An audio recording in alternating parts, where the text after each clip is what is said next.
Hello, my beautiful peacocks. Hopefully you are coming from my previous video, part 1. In that video, we did our tippity-tappity, and we talked all about our craft. So if you haven't watched that, go ahead and watch that so you are all caught up to speed. But I am going to go ahead and just completely re-explain everything we already did for the snowflake. Just make sure everyone's on the same page and we understand it. All right, so I have my sheet of paper here that I've already started to work into, but to kind of re-go over it, remember you have your piece of paper and you're just going to continuously fold it in half, right? Hopefully you remember that so far, until you have your triangle. That's basically where we left off in the other video. And what I did on this one, I'm working on two so I can kind of show you the difference, is these two are the same, except as I was cutting off the little rectangle that was on top, I cut this wavy design into it, okay? So you can do that. I have another one where I did kind of a frayed edge. This one has diamonds on the corners, very, very fun. Or this one is more like just diamonds into the edges.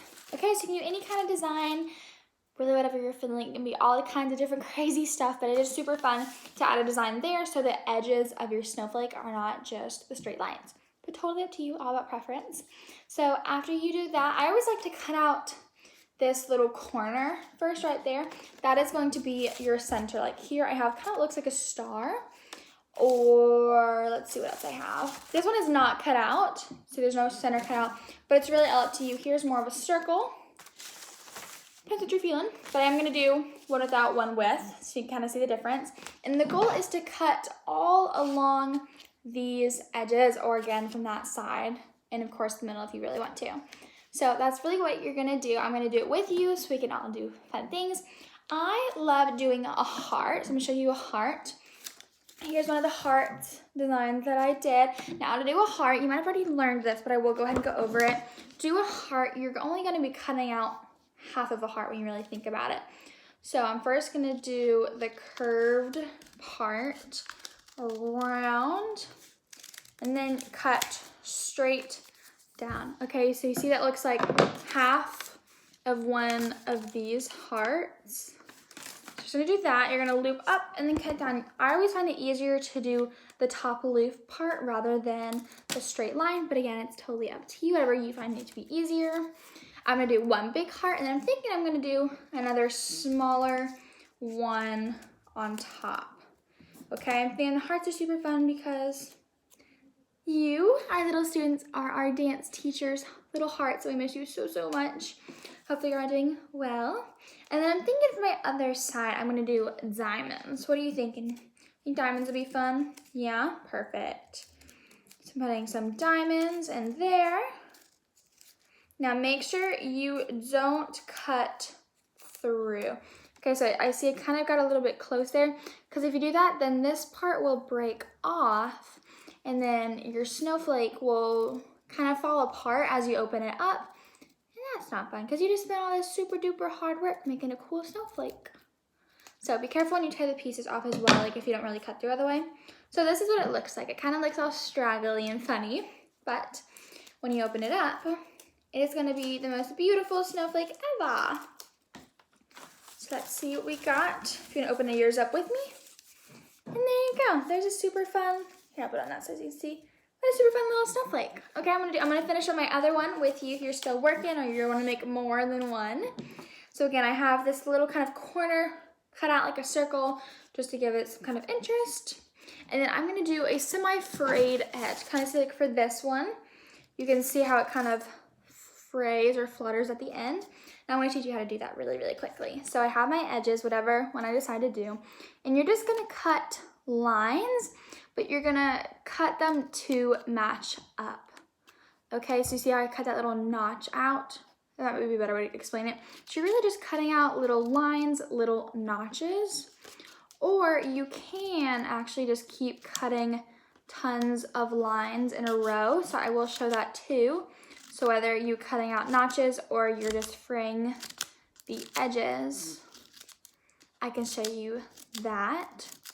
So another fun thing you can do is make a snowman on the edges. What you'll do for that is you're just going to make a bunch of circles So here I have my frayed edge, so I can show you what that looks like.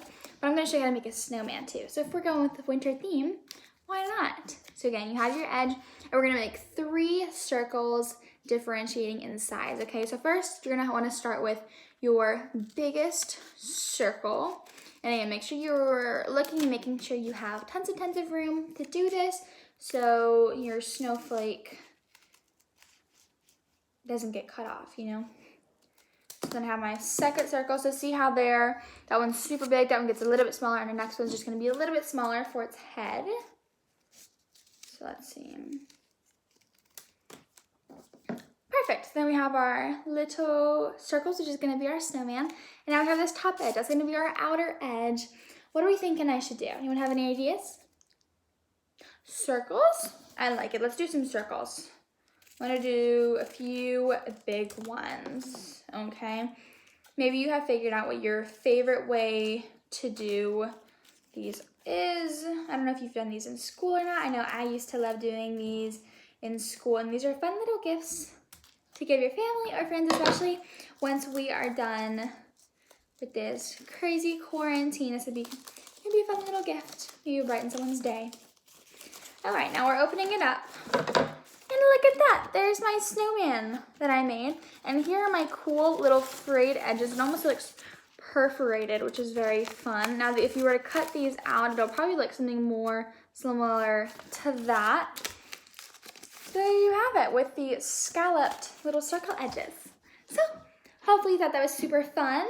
I'm gonna show you a few that I have made. Maybe they'll give you some inspiration, and then we're just gonna go ahead and get on into ballet. So this one I made with a bunch of hearts, and I did diamonds here and circles. On my outer edge, I did a triangle pattern. This one, I had almost like a 4-leaf clover in the middle with my snowman, and then my little V's to be kind of like a tribal looking pattern, which is really fun.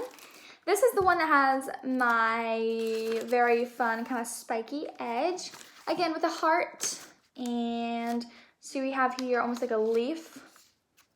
Very fun. Again, all snowflakes are super fun and unique. No snowflake is alike, so it doesn't really matter how it looks. They're just all super fun. This one has 2 hearts. Oops. This one has 2 hearts and a bunch of diamonds. This one is really fun. This one just kind of has a bunch of different lines and unique shapes and patterns. It's not really kind of one particular thing. It's just a bunch of different funness. This one's a good example of a fun edge, okay? So see, we have, it's rounded on the corner right there, and then we have a circle with some diamonds, and this one does not have its center cut out, so if you don't want to do that, that's an example. Here's another heart. Hearts I think are super fun to make because you make them really big. Then you have 4 really fun big hearts. Almost looks like a playing card if you've ever played like with playing cards, you know? And it has some diamonds, which is really fun. And our last but not least, we have this one that has pointy edges with the center cut out. So hopefully you enjoyed our craft. If it was a little bit confusing, what you should do is just rewind the video and just rewatch it all over again, or have mom or dad or grandma or grandpa or someone in your house help you. I'm sure that they can help figure that out for you. A super fun thing to do is to ask an adult to take a picture of you and your beautiful snowflake and send it to our email address. Send it to Miss Kelly or me or any of your other teachers that you have, so we can see how you're doing and see how creative you are. Okay, so take a fun picture with however many snowflakes you made and send us a sweet message, okay? I know that you miss your teachers, but we miss you even more than you can imagine. Okay, so that'll be super fun. You can either send it to our location or you email it to the studio, or just send us a message over the phone. Okay, all right, let's get into some ballet. All right, my lovelies, now for some ballet. We just have a little bit of time left because we had so much fun doing our craft. We're gonna do a little bit of warm up and then do some more of those combinations that are spelling out words. I think those are such a great way to learn any new words, learn how to spell them or say them, and it's just an easy way to remember and learn combinations. So for our warm up, we're just gonna go ahead and review some of our favorite moves. We're gonna do all of our positions. So we're gonna move my pants out of the way so you can see my feetsies. First, let's do our first position. Okay, again, count of 3. I want you to show it to me. Ready? 1, 2, 3. You should have feet open to a V and arms holding that big old beach ball. Good job. Next, I'm looking for second position. Okay, ready? 1, 2, 3. Let's see it. Second position, you should have your feet open wide, and then your arms should be joining. This should be kind of like they're in a line, but with rounded arms. Like I was saying, it should be rounding those arms like a beautiful ballerina. Good. Next, let's see that third position. And it's the weird one, so think super duper hard about it, okay? Ready? 1, 2, 3. What does Miss Kelly always say? Feet in a T, arms in an L. Good job. So my feet are in a nice little T, and your arms again. We don't want them linear, we want them rounded. Good. All right, see for fourth position, what we got? 1, 2, 3. For fourth position, you're just gonna open from that third, and your arms are here. Just gonna cross them over into a sort of S. Okay, good job, guys. Now for fifth position, our last one. 1, 2, 3, let's see it. You're in fourth position. We're gonna bring that foot in.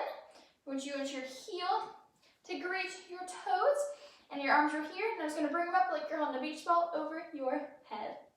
Awesome job, guys. All right, we're gonna go across the floor, do a few things before combinations, just to kind of remind our body what ballet is. All right, let's do our piqué turns, okay? Remember for piqué, you're going up to piqué, but you're turning. All right, let's do some piqué turns. All right, again, make sure you have all that room. Let's begin. So we're gonna piqué turn, and piqué turn.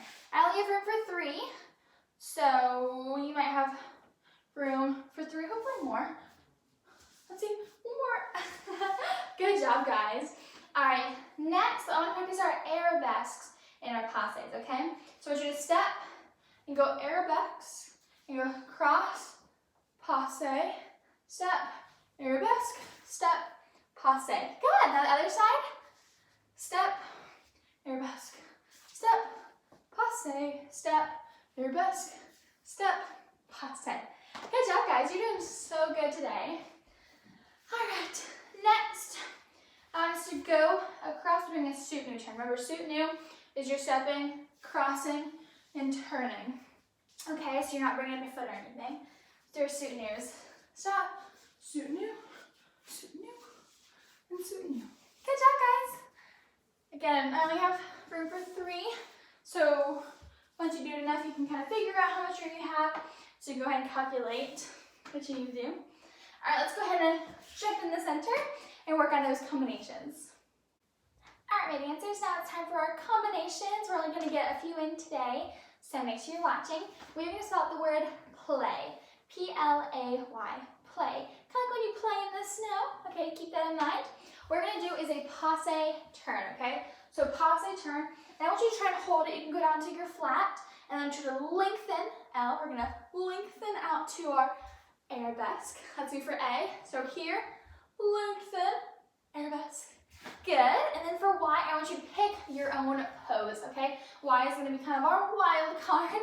So after I lengthen, I'm going to go down into pose. Okay, so I want you to pick your own pose. Think about it for Y, and let's do it a few times. Okay? So we're going to P, passe turn. Good. Lengthen to our arabesque. Pose. Good job, guys. Let's do it one more time. We're going to do the other side. Passe, turn, lengthen to our arabesque, and pose. Good job, guys. You're doing fabulous as always. All right, for our last little bit, I would like us to practice piqué turns one more time, and that'll be all for today. Ready? Piqué, piqué. One more. Piqué. Good. Other side. Piqué, piqué, piqué. Awesome. All right, my lovies, thank you so much for tuning in today. Hopefully you had tons of fun. And don't forget to send us either a picture or a voicemail and tell us how you are doing, okay? Send us a picture of your snowflake or just what you're doing, hanging out, maybe a picture of you watching our videos, okay? Until then, bye.